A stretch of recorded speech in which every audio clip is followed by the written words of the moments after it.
수입이 높은 아르바이트는 분명 우리에게 큰 도움이 될 수 있습니다. 하지만 저는 말하고 싶습니다. 높은 급여를 제한하는 일자리에는 반드시 그만한 이유가 있다는 것을요. 혹시 그 장소는 과거에 살인사건이 일어났던 곳은 아닐까요? 아니면 예전에 묘지가 있던 땅 위에 세워진 건물일 수도 있습니다. 더 무서운 건 그곳을 찾는 손님들이 사람조차 아닐 수도 있다는 사실입니다. 그러니 여러분, 고수익 알바 제안을 받을 때는 꼭 한 번 더 생각해 보세요. 돈보다 중요한 건 목숨일지도 모르니까요. 오늘의 첫 번째 이야기는 시청자 서연님께서 이메일로 보내주신 사연입니다. 그녀는 예전에 노래방에서 아르바이트를 하던 중 겪었던 끔찍한 경험을 털어놓았습니다. 지금으로부터 8년 전 대학에 갓 입학한 신입생이었던 저는 용돈을 벌기 위해 아르바이트를 찾고 있었습니다. 그러던 어느 날 집에서 멀지 않은 번화가에서 우연히 한 노래방 입구에 붙은 아르바이트 모집 포스터를 발견했습니다. 망설일 것도 없이 노래방 안으로 들어가 사장님을 만났습니다. 여자분이시네요. 사장님이 묻더니 야간 근무라 괜찮겠어요? 라고 물으셨습니다. 당시 시급이 다른 아르바이트의 2배나 됐던 터라 저는 망설임 없이 할 수 있습니다. 열심히 하겠습니다. 라고 자신있게 대답했습니다. 사장님은 잠시 주저하시더니 결국 알겠어요. 내일부터 나오세요. 라고 하셨습니다. 그 노래방은 술집처럼 시끌벅적한 곳이 아니라 조용한 편이었고 번화가에 위치했지만 손님이 많지 않았습니다. 그래서 보통 마감 시간은 자정해서 늦어도 새벽 2시 정도였고 종종 정해진 시간보다 일찍 마감을 하곤 했습니다. 아르바이트를 시작한 지 사흘째 되는 날 이상한 일이 일어났습니다. 그날따라 손님이 유독 적었고 들어온 손님들은 이상하게도 30분을 채우지 못하고 허겁지겁 나가버렸습니다. 저는 별일 아니라고 생각하며 대수롭지 않게 넘겼습니다. 자정 무렵 마감을 위해 홀을 청소하기 시작했는데 혼자 청소하다 보니 적적해서 노래방 기계에 노래를 잔뜩 예약해놓고 흥얼거리며 바닥을 닦았습니다. 당시 쿨의 애상이 흘러나오고 있었어요. 신나게 노래를 따라 부르며 청소를 하던 중 갑자기 음악이 뚝 끊겼습니다. 마치 테이프가 늘어진 것처럼 노래가 이상하게 들리기 시작했어요. 너 도대체 뭐 하고 다니니? 그게 아니야. 냐냐냐냐냐냐냐냐. 계속 반복되는 그 소리. 처음엔 기계가 고장났나 싶어 모니터를 손으로 쾅쾅 두드려 봤습니다. 하지만 갑자기 이유도 없이 온몸에 소름이 쫙 끼쳤습니다. 심장이 쿵쾅대는 가운데 저는 밀대걸레를 내던지고 카운터 옆 작은 쪽방으로 뛰어들어가 숨었습니다. 덜덜 떨며 문을 잠근 채 귀를 막고 있는데 그 소리가 점점 더 커지더니 쪽방 쪽으로 다가오는 듯 했습니다. 냐냐냐냐냐. 그 기묘한 소리는 마치 누군가가 제 이름을 부르는 것처럼 섬뜩하게 들렸습니다. 더는 참을 수 없어 소리를 지르며 밖으로 뛰쳐나와 사장님께 전화했습니다. 사장님, 무슨 일인지 모르겠지만 너무 무서워요. 제가 떨리는 목소리로 말하자 사장님은 아무 질문도 없이 알겠어. 문 잠그지 말고 그냥 집으로 가라고 하셨습니다. 그날 밤 저는 노래방을 빠져나와 집으로 달려갔습니다. 그 후 며칠 동안은 아무 일도 없었습니다. 그날의 공포를 잊으려 했으며 저는 다시 일상으로 돌아갔습니다. 그러던 나흘째 되는 날 또다시 마감 시간이 다가왔습니다. 친구와 통화하며 가볍게 청소를 시작했어요. 맨 구석에 있는 가장 큰 룸을 청소하러 들어갔을 때 갑자기 심장이 철렁 내려앉았습니다. 어두운 방 안 테이블 옆에 한 여자가 고개를 푹 숙인 채 비틀거리며 서 있었습니다. 술에 취한 듯 보였고 오죽하면 일행이 그녀를 두고 갔나 싶을 정도였습니다. 저는 농담조로 말했어요. 저기요, 집에 안 가세요. 그 순간 그녀가 비틀거리던 몸을 뚝 멈추더니 천천히 고개를 들었습니다. 그 얼굴, 눈썹은 온데간데 없고 검은 동공 없이 새하얀 눈동자만이 저를 뚫어져라 쳐다보고 있었습니다. 숨이 턱 막히는 공포 속 저는 꼼짝도 할 수 없었습니다. 그녀의 입에서 중얼거리는 소리가 들려왔습니다. 냐냐 냐냐 냐냐냐. 점점 더 빠르고 날카롭게 반복되는 그 소리. 그건 더 이상 인간의 목소리가 아니었습니다. 공포에 질린 자는 비명을 지르며 노래방 밖으로 뛰쳐나왔습니다. 바로 사장님께 전화에 떨리는 목소리로 말했습니다. 사장님, 죄송해요. 더는 못하겠어요. 그만둘게요.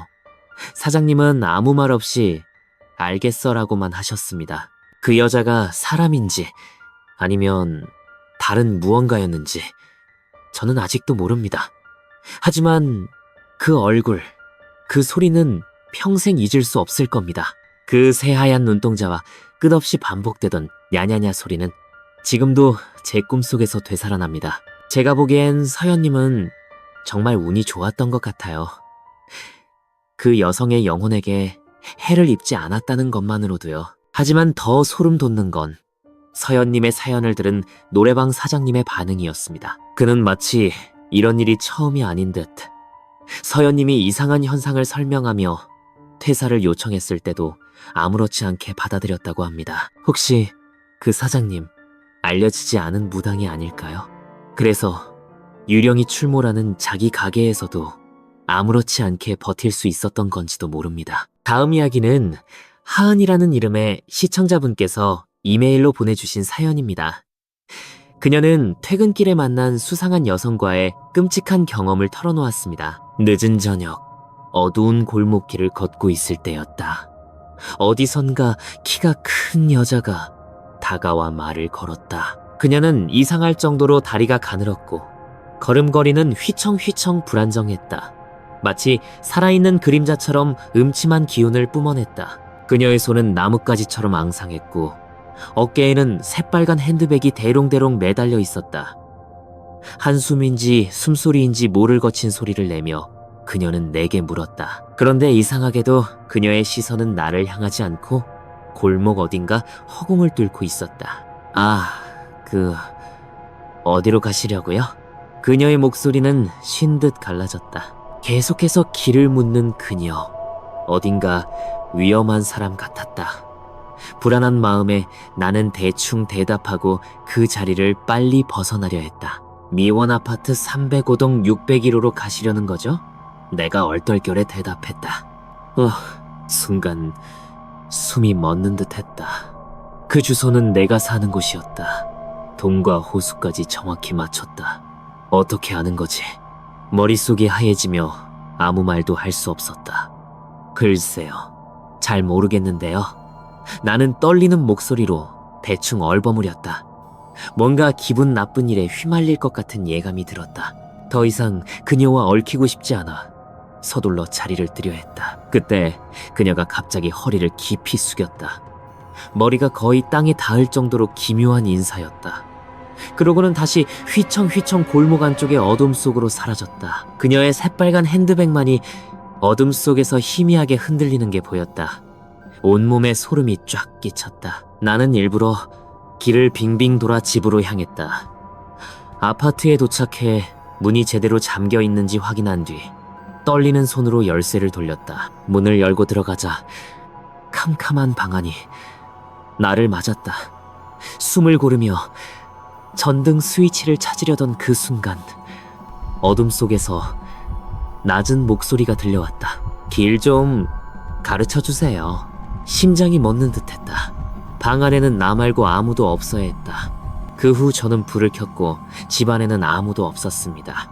너무 무서워서 다음 날 바로 이사를 갔어요. 이 사연은 단순한 길 묻는 사람을 가장한 무언가와의 조우였을까요?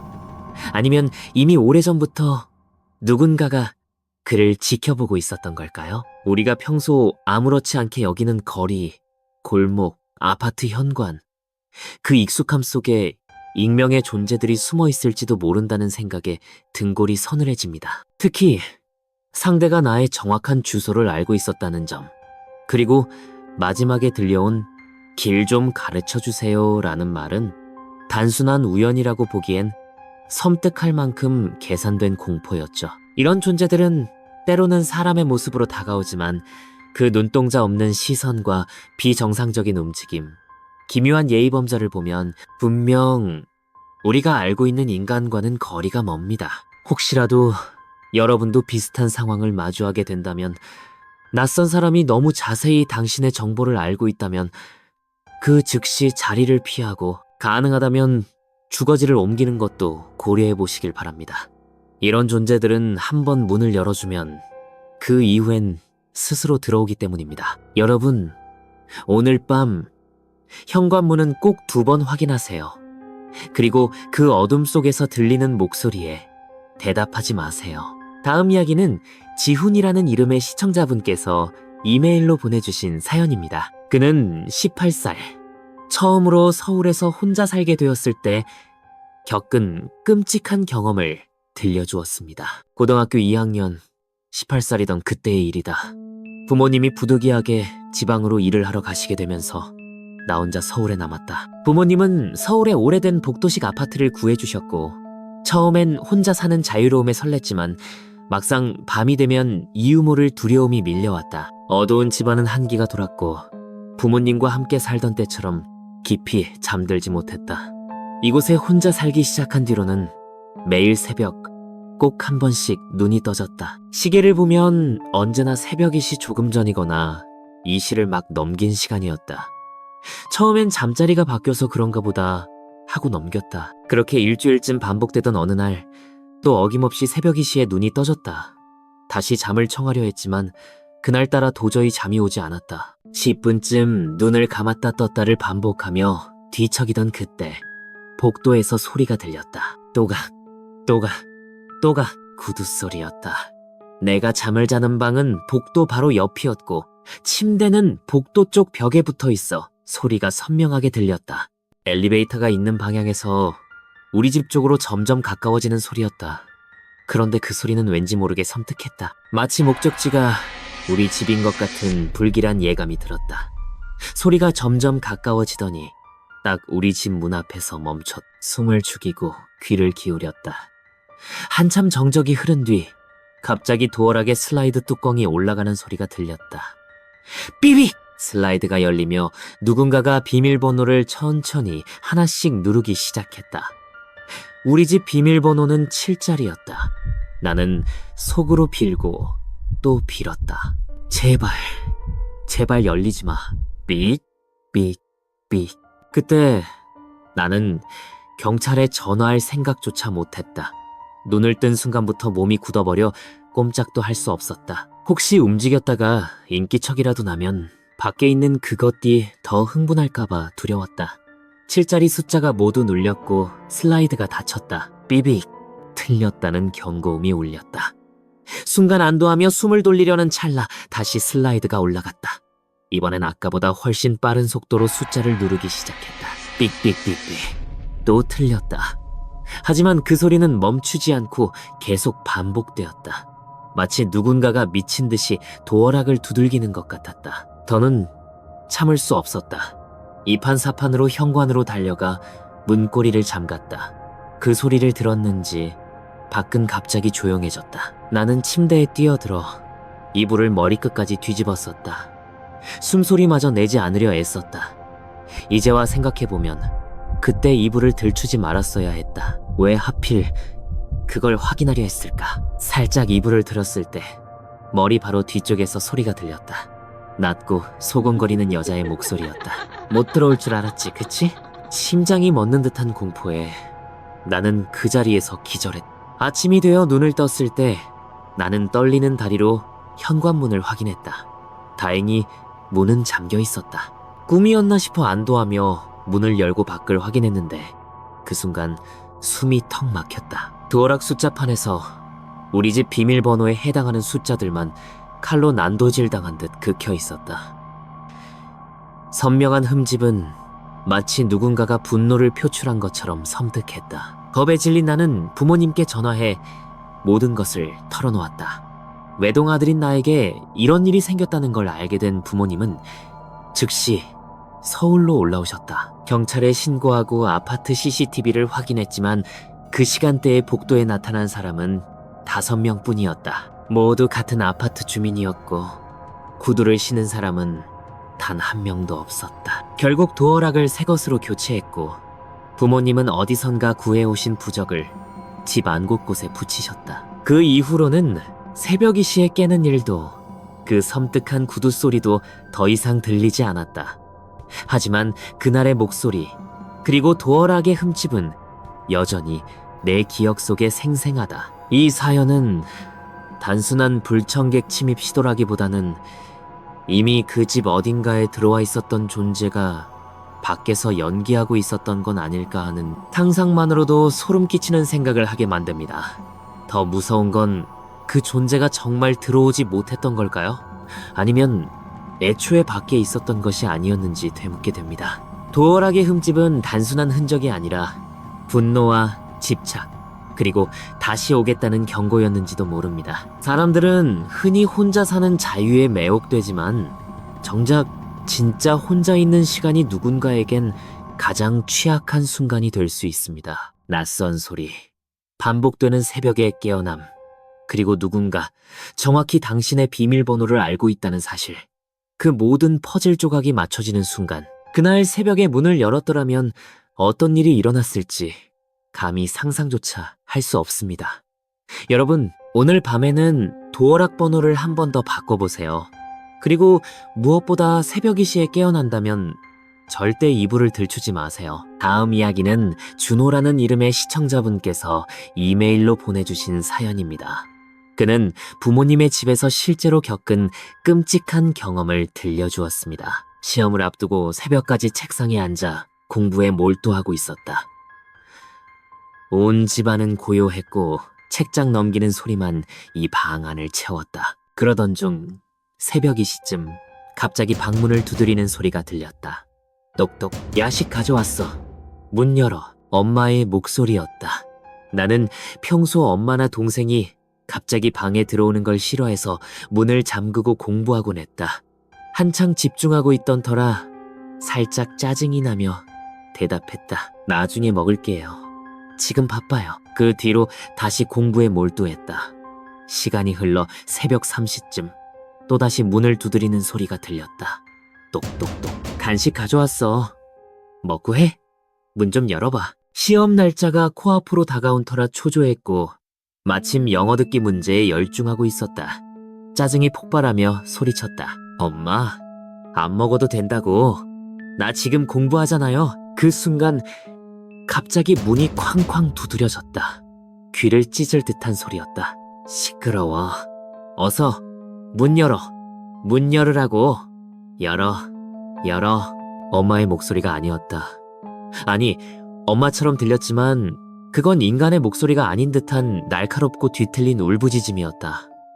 온몸에 소름이 쫙 끼쳤다. 겁에 질린 나는 문을 열려고 손을 뻗었지만 뭔가 잘못됐다는 강렬한 예감에 손이 멈췄다. 문을 열지 않았다. 갑자기 밖에서 흐느끼는 소리가 들렸다. 문 열어. 제발 부탁이야. 평소 엄마답지 않은 간절하고 절박한 목소리였다. 하지만 그 간절함은 오히려 더 섬뜩하게 느껴졌다. 심장이 쿵쾅대며 머릿속이 혼란스러워졌다. 그러다 문득 섬뜩한 사실이 떠올랐다. 이렇게 큰 소리로 울부짖는 엄마의 목소리를 듣고도 아빠가 깨지 않았다. 그리고 어제 엄마가 했던 말이 떠올랐다. 내일 시골에 다녀올게. 엄마는 지금 집에 없을 터였다. 숨이 멎는 듯한 공포 속에서 나는 문 쪽을 뚫어져라 쳐다봤다. 문 너머에서 무언가가 나를 기다리고 있었다. 똑똑. 또다시 노크 소리가 울렸다. 하지만 이번엔 아무 말도 없었다. 그저 고요한 어둠 속에서 무언가가 문을 사이에 두고 나를 노려보는 듯한 기운이 느껴졌다. 그때 나는 급히 책상 서랍을 열어 며칠 전 어머니가 주셨던 평안 부적을 꺼냈다. 어머니는 그 부적이 도력이 매우 높은 스님께 직접 받은 것이라며 혹시라도 악한 영혼을 마주하게 되면 그 부적이 나를 보호해 줄 수 있다고 하셨다. 물론 나는 그 말을 귀담아 듣지 않았고 부적을 아무렇게나 서랍 속에 던져 넣어둔 채 잊고 있었다.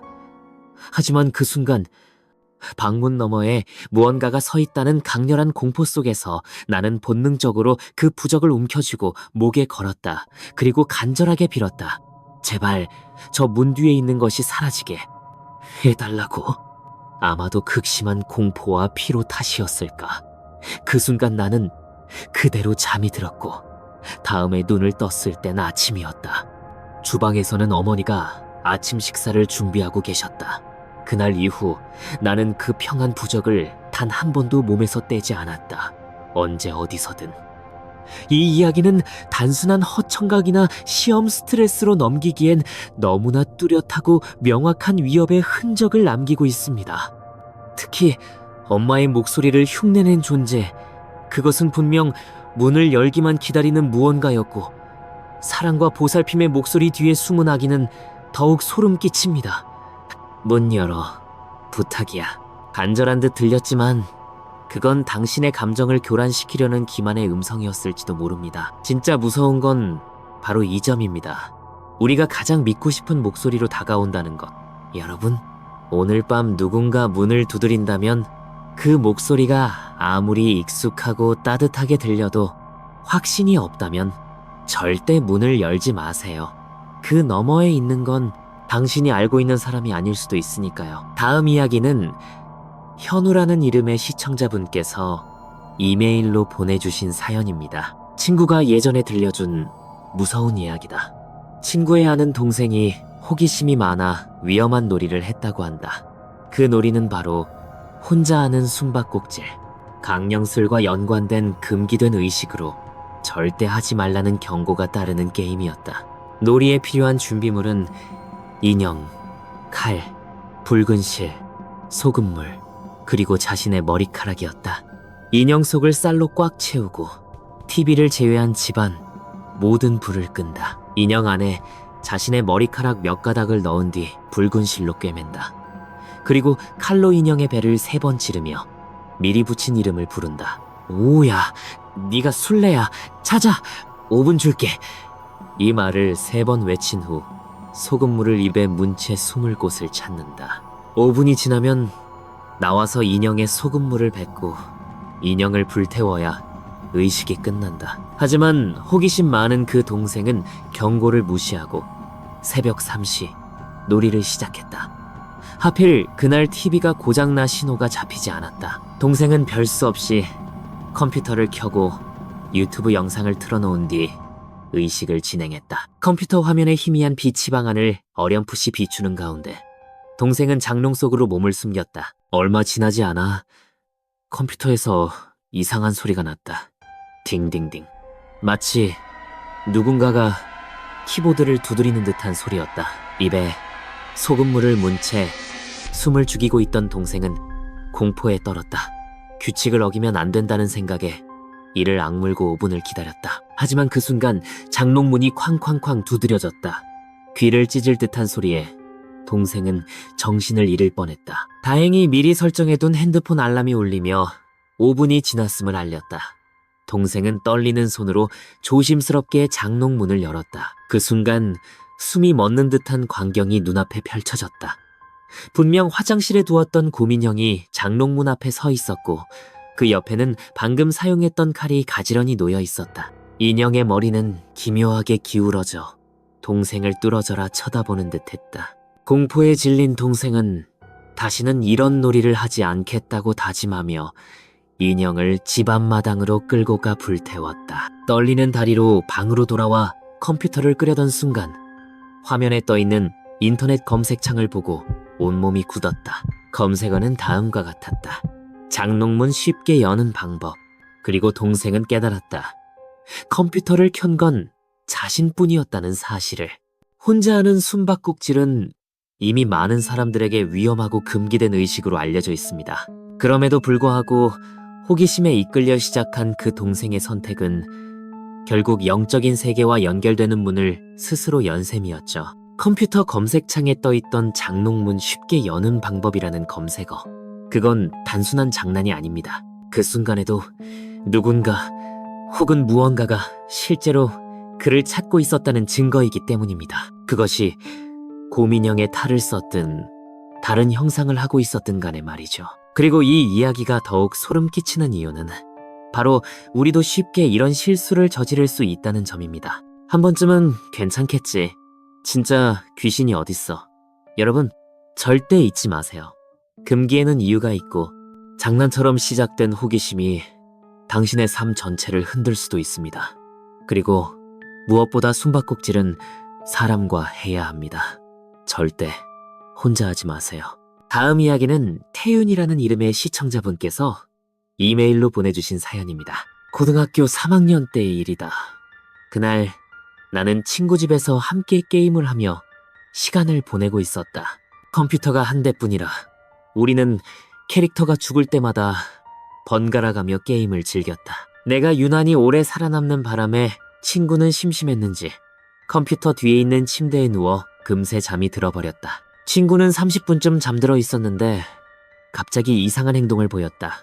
식은땀을 흘리며 몸을 부르르 떨고 뭐라 중얼거리는 소리가 들렸다. 나는 가위 눌림을 겪어본 적이 없어 그냥 무서운 꿈을 꾸는가 보다 했지만 친구의 상태가 점점 심상치 않았다. 이불을 쥔 손은 핏줄이 튀어나올 정도로 굳게 쥐고 있었고 한여름인데도 온몸이 땀으로 흥건했다. 마치 공포에 질린 사람처럼 보였다. 친구를 깨우려던 찰나 그가 갑자기 악 소리를 지르며 벌떡 일어났다. 놀란 나는 친구에게 무슨 일이냐며 방금 본 장면을 이야기했다. 하지만 친구는 멍한 눈으로 아무 말도 하지 않았다. 나는 친구에게 물 한 잔을 건네며 좀 쉬라고 한 뒤 집으로 돌아왔다. 다음 날 학교에서 만난 친구가 마침내 입을 열었다. 그의 목소리는 여전히 떨리고 있었다. 그때 내가 가위에 눌렸어. 파란 옷을 입은 꼬마아이가 내 방문을 열고 들어오더라. 처음엔 그냥 무서웠는데 그 아이는 나를 쳐다보지도 않고 의자에 앉아있는 너만 뚫어져라 바라보며 한 걸음씩 다가가고 있었어. 너한테 뭔가를 하려는 것 같았어. 위험한 기운이 느껴졌거든. 친구는 말을 이어갔다. 너를 부르려 했지만 목소리가 나오지 않았어. 몸도 움직이지 않아서 머릿속으로만 계속 소리쳤어. 그러다 네가 갑자기 고개를 돌려 나를 쳐다봤을 때 혹시 무슨 낌새를 눈치챈 줄 알았지. 근데 넌 그냥 나만 멍하니 보고 있었어. 그 꼬마가 네 앞에 딱 섰을 때 온 힘을 다해 소리를 질렀더니 몸이 풀리면서 꿈에서 깨어났어. 그 순간 그 아이가 사라졌지. 친구의 얼굴이 점점 더 창백해졌다. 근데 내가 깨어난 뒤에 네가 나한테 뭐라고 말했는지 기억나? 그 말을 하는 순간 주위가 갑자기 쥐 죽은 듯 조용해졌어. 그리고 귀에 속에서 어떤 꼬마의 목소리가 들렸어. 친구는 숨을 고르며 마지막 말을 내뱉었다. 왜 방해했어? 그 순간 교실 창문 너머로 파란 그림자가 스쳐 지나가는 듯 했다. 하지만 고개를 돌렸을 때 거기엔 아무것도 없었다. 나는 그저 친구를 바라보며 말을 잃었다. 그날 이후 나는 친구 집에 다시는 가지 않았다. 이 이야기는 단순한 가위 눌림 체험담이라기엔 너무나 구체적이고 명확한 존재감이 느껴지는 사건입니다. 여러분 혹시라도 꿈속에서 누군가가 당신이 아닌 옆 사람을 뚫어져라 바라보고 있다면 그건 당신에게 보내는 간접적인 경고일지도 모릅니다. 절대 방심하지 마세요. 그 존재는 아직 끝나지 않았을지도 모릅니다. 다음 이야기는 서준이라는 이름의 시청자분께서 이메일로 보내주신 사연입니다. 몇 달 전 오랜만에 친구들과 다시 만난 날이었다. 우리는 신나게 거리를 돌아다니며 쇼핑을 하고 놀이공원에서 하루 종일 웃고 떠들었다. 저녁이 되자 술을 사들고 내가 자취하는 반지하 방으로 모였다. 오랜만에 만난 친구들과의 시간은 즐거웠고 우리는 거나하게 취할 때까지 술을 마셨다. 한참 웃고 떠들며 술잔을 기울이던 중 문득 누군가 나를 뚫어져라 쳐다보는 시선이 느껴졌다. 등골이 서늘해지며 고개를 돌렸을 때 창문 너머로 창백한 얼굴의 소녀가 정면으로 나를 응시하고 있었다. 그녀의 눈은 까맣고 동공이 없는 듯 보였고 입가는 기묘하게 일그러져 있었다. 반지하 창문은 거리와 맞닿아 있어 그녀는 마치 길바닥에 엎드린 듯한 자세로 나를 보고 있었다. 놀라움과 공포에 휩싸인 나는 비명을 지르며 소리쳤다. 너 누구야? 술기운에 비틀거리며 창문 쪽으로 다가가 다시 보았지만 소녀는 이미 사라지고 없었다. 친구들은 뭐야? 어디 갔어? 라며 어리둥절해했고 나는 술에 취해 헛것을 본 줄 알고 머쓱하게 웃었다. 금세 분위기는 다시 시끌벅적해졌고 우리는 아까의 일을 잊고 계속 술을 마셨다. 하지만 그 순간 문득 깨달았다. 내가 사는 이 방이 반지하라는 사실을. 창문은 길바닥과 거의 맞닿아 있고 누군가가 창문 너머에서 나를 볼 수 있다면 그건 사람이 엎드려서 쳐다보지 않는 이상 불가능한 일이었다. 그 소녀는 대체 무엇이었을까? 그날 밤 친구들이 모두 돌아간 뒤 나는 혼자 남아 불을 끄고 침대에 누웠다. 캄캄한 방 안에서 창문 쪽을 힐끔 바라보았다. 아무것도 없었다. 하지만 어둠 속에서 아주 희미하게 유리창을 긁는 소리가 들리는 듯했다. 스각스각. 그리고 낮은 속삭임이 귓가를 스쳤다. 너 나 봤지? 그 이후로 나는 그 방에서 더 이상 잠을 자지 못했다. 비록 형편이 넉넉하진 않았지만 저는 결국 은행에서 대출을 받아 다른 아파트로 이사했습니다. 그리고 스스로 다짐했죠. 다시는 반지하에 살지 않겠다고요. 서준 씨가 마주한 창백한 소녀의 얼굴, 그리고 길바닥에 엎드린 듯한 자세로 창문 너머를 응시하는 존재는 단순히 기괴함을 넘어 분명한 의도와 목적을 지닌 관찰자로 느껴집니다. 특히 반지하 구조상 누군가가 고개를 들이밀지 않는 이상 절대 볼 수 없는 각도에서 바라봤다는 저문그 존재가 사람이 아니었음을 뼈저리게 실감하게 만드는 결정적 단서입니다. 여러분, 오늘 밤 집에 돌아가 창문을 무심코 바라보다가 누군가와 눈이 마주친다면 그게 진짜 사람인지 꼭 확인하세요. 그리고 잊지 마세요. 그들이 먼저 우리를 보는 것이 아니라 우리가 먼저 그들을 본 순간부터 이야기는 시작되는 겁니다. 다음 이야기는 수진이라는 이름의 시청자분께서 이메일로 보내주신 사연입니다. 수진 씨는 고등학교 2학년 때 친구들과 여행을 갔다가 겪은 끔찍한 경험을 공유해 주셨습니다. 중학교 2학년 때 우리 반은 전국적으로 유명한 온천 리조트로 수학여행을 떠났다. 그곳은 푸른 산으로 둘러싸인 고즈넉한 곳으로 낮에는 온천수가 뿜어져 나오는 계곡과 맑은 공기가 사람을 설레게 했지만 밤이 되면 어딘가 스산한 기운이 감돌았다. 수학여행 전 친구들은 이미 그 리조트에 얽힌 괴담을 속삭이곤 했다. 누군가는 그곳에서 실종된 투숙객 이야기가 떠돌았고 또 다른 누군가는 밤중에 이상한 소리를 들었다고 했다. 하지만 나는 그런 이야기에 귀 기울이지 않았다. 그저 신나는 수학여행을 기대하며 설렜을 뿐이다. 그날 조를 나누는 과정에서 나는 같은 반 친구인 민서와 한조가 되었다.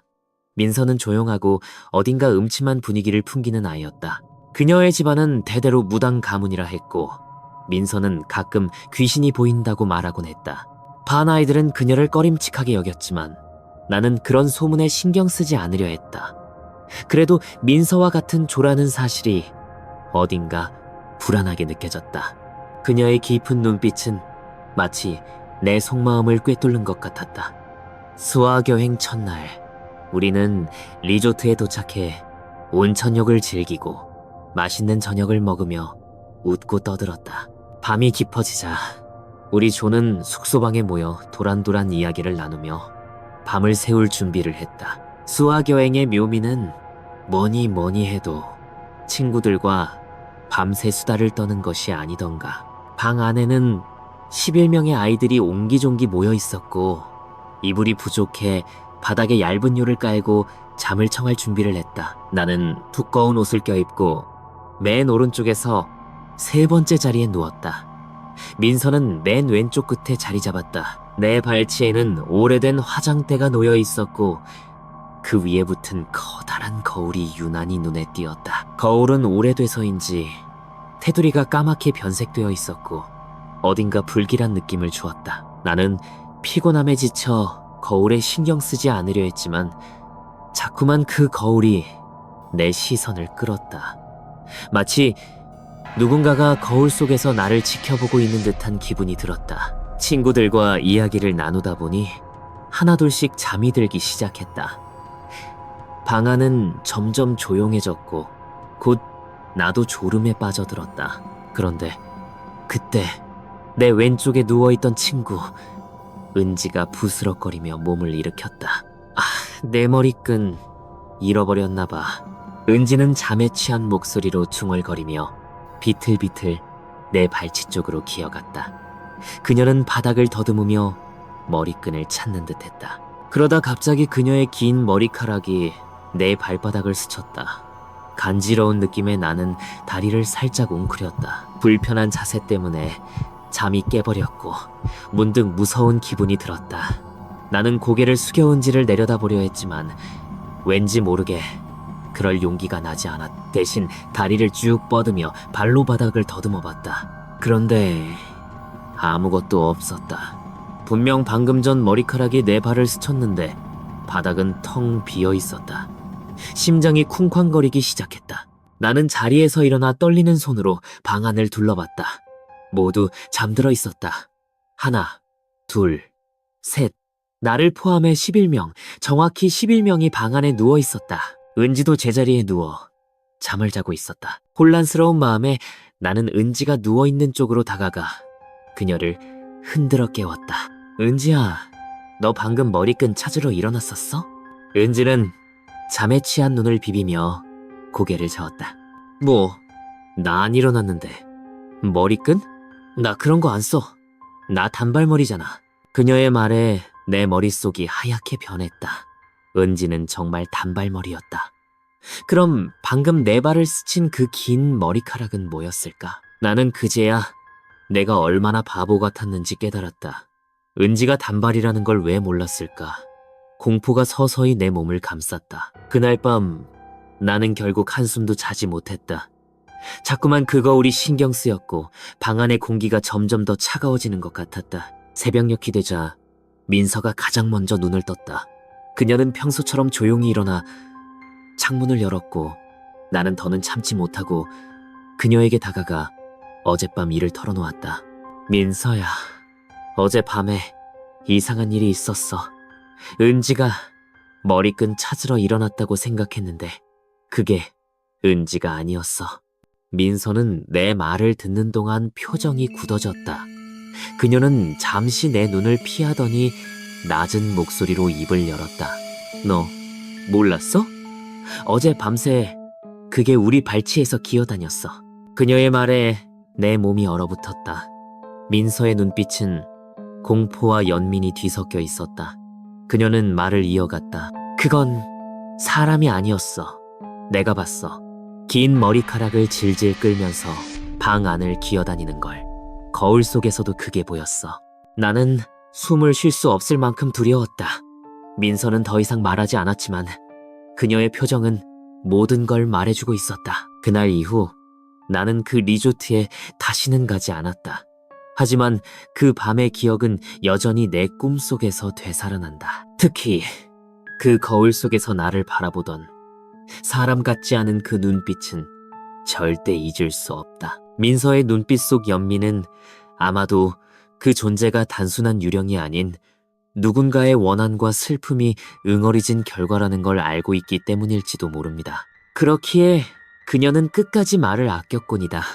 여러분, 잠들기 전 한 번쯤은 거울 속의 눈빛이 당신의 것이 맞는지 꼭 확인하세요. 그 눈이 미세하게 웃고 있다면 당신은 이미 그 방에 있는 것일지도 모릅니다. 시청해주셔서 진심으로 감사합니다. 여러분의 관심과 응원이 저에게 큰 힘이 됩니다. 만약 이 이야기가 재미있었다면 좋아요와 구독을 눌러주세요. 여러분의 작은 클릭 하나가 더 많은 흥미진진한 콘텐츠를 만드는데 큰 도움이 됩니다. 앞으로도 더욱 긴장감 넘치는 이야기로 찾아뵙겠습니다. 계속해서 많은 사랑과 관심 부탁드립니다. 감사합니다.